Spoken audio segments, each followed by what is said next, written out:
3 minutes before midnight, my phone rang and suddenly nothing in my life made sense. It was my husband, calling from a hospital. "Rosa, I need you to come," he said. His voice was calm, but I heard something else. Fear. Or maybe relief. I ran out of our small apartment without even changing my clothes. My family had always hated him. They called him a loser, a beggar, a man who could not give me a good life. But I loved him. How could I explain that? But that night, everything changed. The hospital was cold and quiet. The nurses looked at me strangely. And then I saw him, my husband, sitting in a private room, wearing a suit I had never seen before. "Who are you?" I whispered. And he smiled. "That is what I need to tell you," he said. "But first, you must know the truth. I met Carlos 3 years ago. He was working at a small coffee shop near my office. Every morning, he made my coffee just the way I liked it, with a little cinnamon on top. He was kind, gentle, and always smiling. But he had no money. He lived in a tiny room, wore old clothes, and drove a broken car. My family hated him.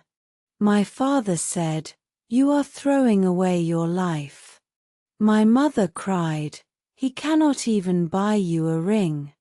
My brother laughed, "He is a nobody." But I did not care. I loved him.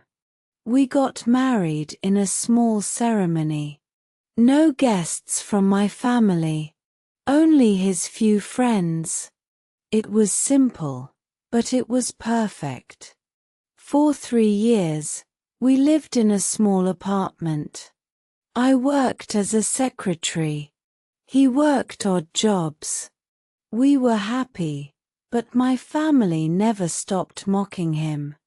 At every family dinner, they made jokes. "Still unemployed, Carlos?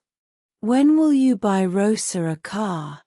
Maybe you can get a job at our company, cleaning floors." Carlos always smiled and said nothing. But I saw the pain in his eyes. I wanted to defend him, but he always stopped me. "Let them talk," he said. "It does not matter." But it did matter. And soon, I would find out why. Our 3rd anniversary arrived. My family decided to celebrate, but I knew it was a trap. They wanted to humiliate Carlos again. The dinner was at a fancy restaurant. My father, mother, brother, and his wife were all there. They wore expensive clothes. Carlos and I wore our best, but our best was nothing compared to theirs. My brother started first. "So, Carlos, any job interviews this month?" My father laughed. "Maybe he can be our driver.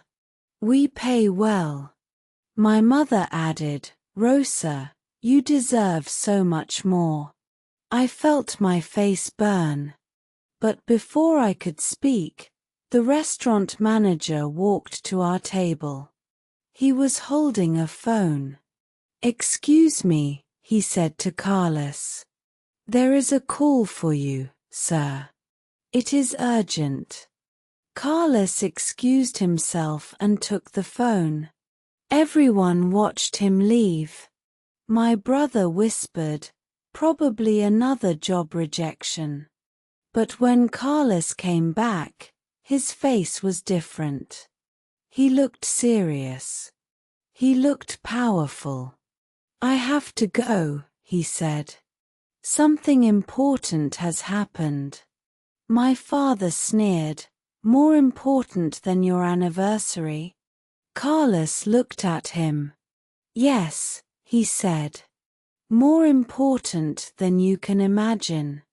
Then he turned to me. Come with me, Rosa. It is time you knew the truth.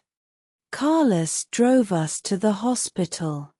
Not the public one, the private one, with gold letters on the door.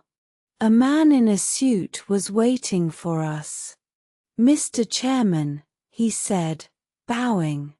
The board is ready. Chairman. I was confused. Carlos took my hand. I am sorry I lied, he said.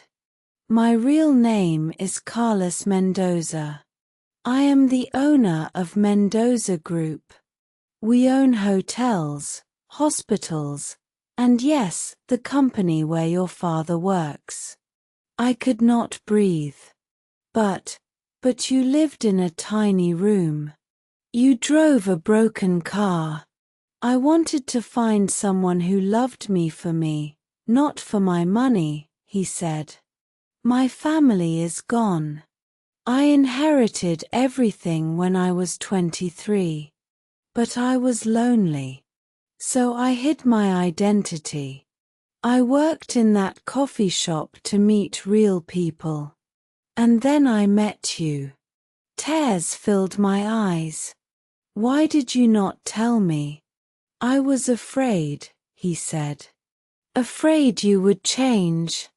Afraid your family would treat me differently. And I was right. They already hated me as a poor man. Imagine if they knew the truth.